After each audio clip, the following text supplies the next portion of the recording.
एक गांव में एक साधु नाम का एक किसान रहता था। उसकी एक पत्नी और एक बेटी थी। साधु के पास एक बैल था जिसका नाम गोली था। साधु अपने बैल गोली के साथ अपनी फसल उगाता था, उसी के साथ अपने खेत की देखभाल करता था और उसी के साथ अपने हल चलाता था। साधु बहुत मेहनत से काम करता था, इसी वजह से उसकी फसल भी अच्छी होती थी और उसके पास थोड़े पैसे भी थे। साधु भगवान शिव का बहुत ही बड़ा भक्त था। वो हर रोज भगवान शिव के मंदिर जाता था।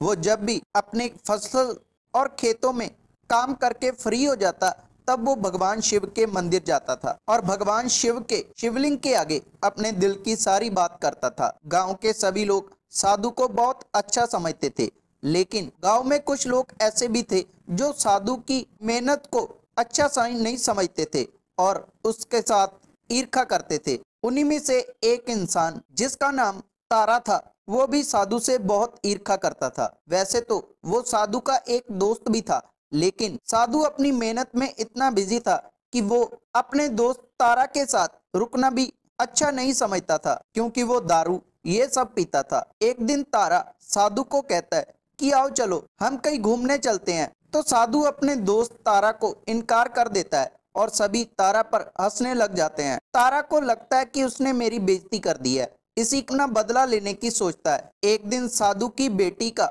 विवाह होना तय हो जाता है और अगले 3 महीने में साधु की बेटी का विवाह होना था। तभी साधु को कुछ पैसों की जरूरत थी और उसकी पत्नी कहती है कि हम इतने कम समय में इतने पैसे कहां से लाएंगे।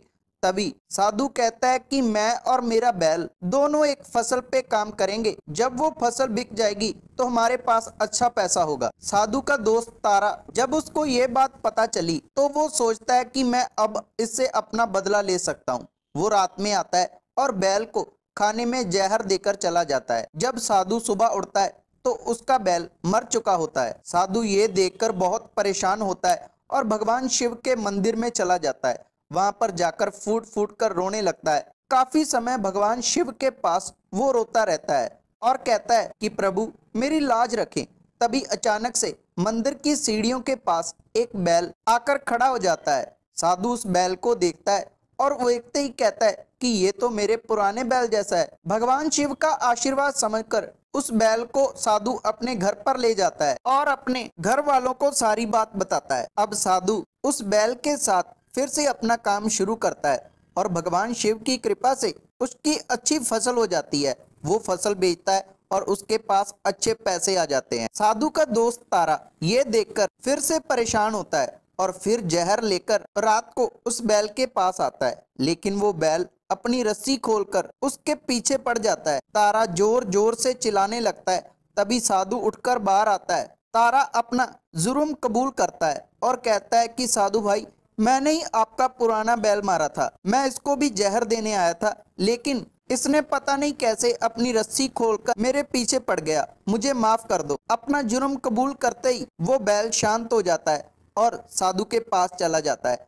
अगले दिन गांव के सभी लोग साधु और सरपंच जी तारा को उस गांव से बाहर निकाल देते हैं और कुछ समय बाद साधु अपनी बेटी की शादी धूमधाम से करता है। ये थी आज की वीडियो। अगर आपको वीडियो अच्छी लगी तो वीडियो को लाइक करना और आपका अपना चैनल शिव को समझो जरूर सब्सक्राइब करना और बेल नोटिफिकेशन जरूर ऑन करना, क्योंकि ऐसे ही वीडियो हमारे चैनल पर आते रहते हैं और वो आपको सबसे पहले मिल जाएंगे। तब तक के लिए धन्यवाद।